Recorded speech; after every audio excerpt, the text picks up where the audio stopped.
All right, look. No warm-ups, no fluff. None of that. We are getting straight into the mud today. I mean, the offseason is officially here, and Adam Peters. It is on. He's got a stack of paperwork on his desk that would make a corporate lawyer sweat through his suit. We got 3 massive questions, that are going to define the future of this whole franchise. 3 big ones. First up, the number 7 overall pick. Are we stamping Ruben Bain Jr. as the savior of this defensive line? Or is he, too small to play with the big dogs in the NFC East? That is the million-dollar question, Mo. But don't you dare sleep on the roster moves happening in the shadows. I hear you.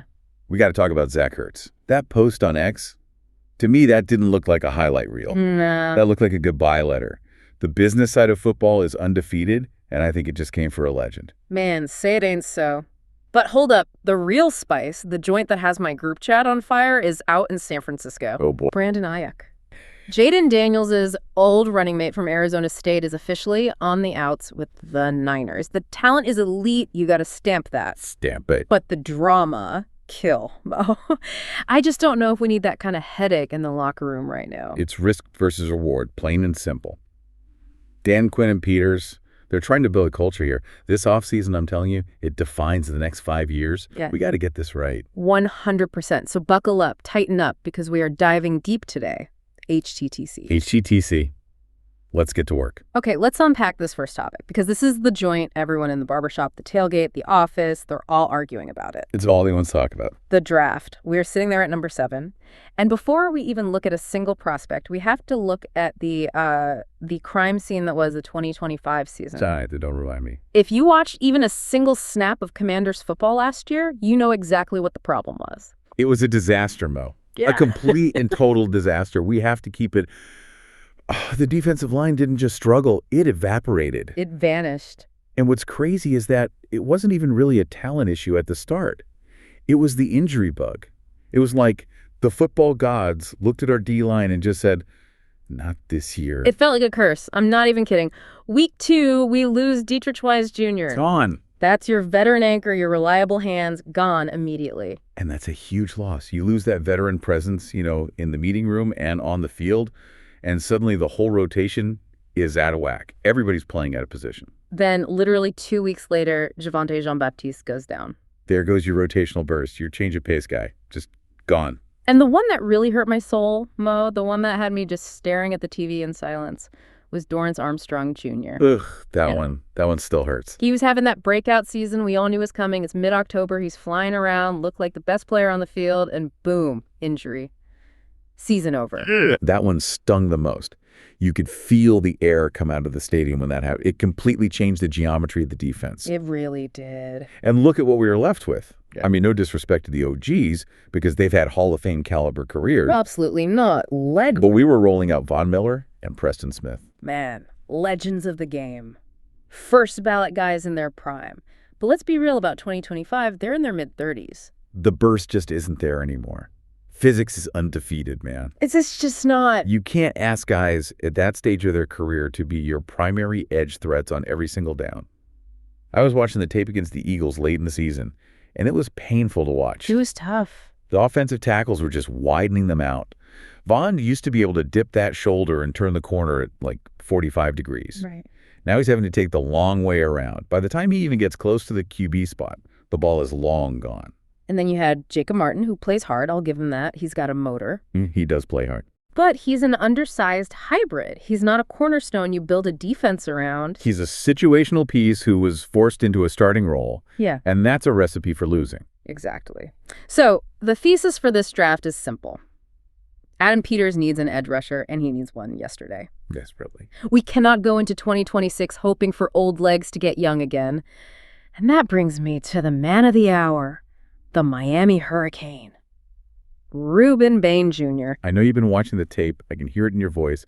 You're hyped on him. Hyped. Mo, I'm ready to run the card up to the podium myself. I am ready to stamp this right now. Hypes. Okay. Yeah.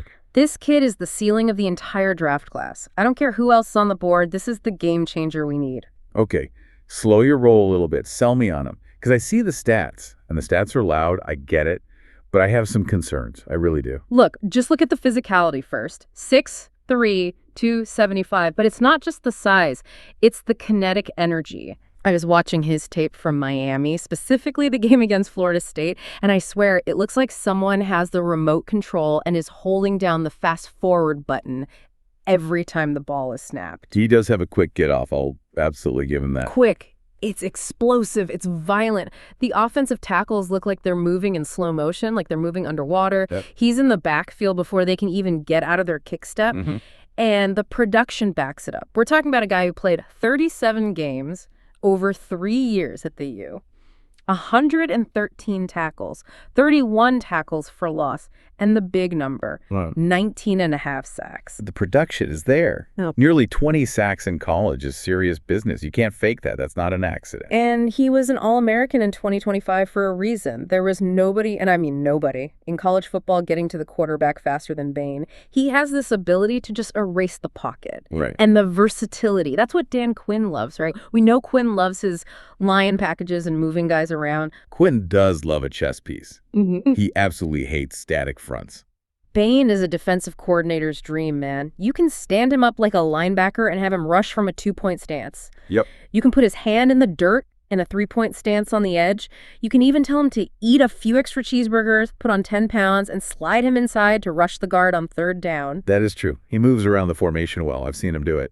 The comps people are throwing around are wild, but they make sense when you watch the leverage. You see the burst and the moves, and you think Khalil Mack. Okay, I can see that a little bit. You see the production in the motor, you think Tuli, Tupelo too. But here's where it gets really interesting. Some people are whispering the name Aaron Donald. Whoa, whoa, whoa. Relax. You can't do that. Hear me out. Hear me out.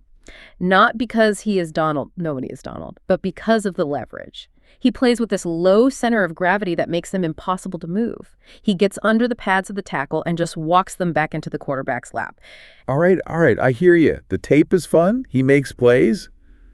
But I got to be the voice of reason here. Here we go. You're talking about Aaron Donald and Khalil Mack. I'm looking at the measurements and I'm seeing a tweener. Oh, the tweener talk. I knew you were going to bring out the ruler. It matters. It matters. You can't just vibe your way through the NFL draft. Yes. You said he's 6'3" in the NFL against elite tackles who are 6'7" with pterodactyl wingspans. 6'3" can be a huge problem if you don't have the length. Yeah. And he has short arms for the position. But he's got the motor. Motor beats measurements. Motor is great, but physics is physics. Let me break this down for you. Yeah. If an offensive tackle, let's say Penei Sewell or someone elite, gets his hands on your chest plate first, because he has 4 inches of reach on you. You can get under it. You aren't going anywhere. Doesn't matter how hard you run. Once they lock those elbows out, you're running on a treadmill. You are stuck. But Bain plays low. He gets under the hands. He did that in the ACC. Doing that against NFL technicians is a completely different ballgame. He is not the Myles Garrett prototype. Garrett is built like a Greek statue. He bends, he's long, he's a freak. Bain is built like a fire hydrant. A very effective fire hydrant. That works in college. But at number 7 overall, that is a high pick for a guy who might physically struggle to disengage from NFL linemen. If he gets hooked, he stays hooked. You're overthinking the tape measure, Mo. You're looking for problems instead of looking at the points on the board. The production is right there in your face. And we haven't even talked about the medicals yet. We have to keep it a buck about the injuries. Remember his sophomore season, that leg injury? Nate, don't spack. He looked fine in 2025. He was an All-American. He did. But leg injuries on explosive power rushers are always a red flag. It's not just about can he play, it's about the longevity of that explosiveness. His entire game is built on that first step. Right. If that knee or that ankle loses even 5% of its torque, he becomes average. He's just another guy. You're sounding like a hater right now. Seriously. I'm not hating, I'm doing the due diligence. Number 7 is a premium asset. You pick a guy there, you need a cornerstone for a decade. Is the risk too high for a guy who might not have the physical measurables to dominate on Sundays? See, I look at it differently. I say you draft the production, you draft the dog mentality. We need dudes who want to rip the quarterback's head off. Bain is that guy. The measurable stuff is for the guys in suits. On the field, he gets home. If Dan Quinn sees the dog, he takes the dog. I will concede the talent is undeniable. The kid can ball. But that tweener label, it scares me. It limits his ceiling. If he can't win with pure speed against NFL tackles, he might get washed out in the run game too. But if Peters pulls the trigger, I'll trust the evil. We just desperately need it to work. We cannot afford a bust at 7. We really can't. If he's there at 7, I say we run the card up. But look, talking about roster turnover and tough decisions, we need to transition to the offense. And this one hits the heart a little bit. Yeah. We need to talk about Zach Ertz. A true pro. But there's been some detective work going on in the nation regarding the team's social media. And you know how our fan base is. We are basically the FBI when it comes to analyzing tweets. We interpret emojis like they're ancient hieroglyphics. It's what we do. Exactly. So the Commanders dropped this post on X, formerly Twitter. It's an image of Zach Ertz. Right. Set the scene. He's seen from behind, hands up, making a catch. He's rocking the throwback uniform. And the lighting is key here. That's the first clue. The lighting is dark, very dark. So the internet sleuths immediately clocked it. That wasn't the Christmas game. That had to be Sunday Night Football against the Seahawks or the Broncos when we wore the throwbacks. It's a specific vibe. Correct. And the caption. Zach Ertz moved up to 5th all-time in receptions among tight ends. Now, on the surface, to the casual fan, that looks like a, hey, congrats on a milestone post. Just a nice little shout out. Exactly. And Zach Selby did a tight end review on the team site on January 16th. Maybe the social media team is just catching up. Maybe they were busy posting about the new stadium plans and just forgot to hit send on the Ertz graphic. It could just be PR housekeeping. Man, please. You know better than that.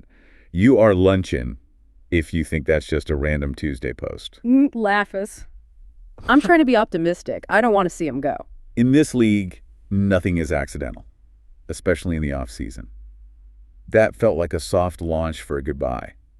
That was a team preparing the fan base for the notification that's going to pop up on our phones next week. You really think so? It's that calculated. I really do. Think about the timing. Think about where the roster is. It's all pointing in one direction. It's tough because you look at the resume and you have to respect the legend. 5th all-time. The only guys ahead of him are Antonio Gates, Travis Kelce, Jason Witten, and Tony Gonzalez. That is Mount Rushmore status. That is the pantheon of tight ends. It's insane. Hall of Fame numbers, 181 career games, over 8,500 yards. The man has done it all. He's won a ring. He's made Pro Bowls. And even in his time here, 2 seasons, he was productive. Before he got hurt in 2025, he had 50 catches. 50 catches. He was averaging over 10 yards a pop, 4 touchdowns. He wasn't washed. He was contributing. He was finding the soft spots in the zone, helping the young QB. He was a safety blanket for the offense. Yeah. A security blanket. But we have to talk about the character, too. This is what makes it so hard. Remember the Vikings game? Oh, God. The 31-0 blowout. Don't remind me. I tried to scrub that from my memory. December 7th. That's when he tore the ACL. Yeah. Dark day. Just a brutal day. Most guys, especially veterans with that kind of bank account and that kind of resume, they tear their ACL in a blowout loss in December. Yeah. You don't see them again until next year. They're gone. They go home, they rehab in private, they go to LA or Florida and just chill. Not Ertz. Not Ertz. He stayed in the building. He was in the meeting rooms. He was mentoring the rookie, Ben Sinnott. He was basically an extra coach on the sideline. And that's huge. Sinnott has flashes. He's athletic, but he's raw. He's very raw. Having a guy like Ertz in his ear, teaching how to watch film, teaching him how to be a pro, that is invaluable. You can't put a price on that. It is. But this is where the business side of football comes in and just ruins the party. We have to take the emotions out of it and look at the calculator. Lay it on me.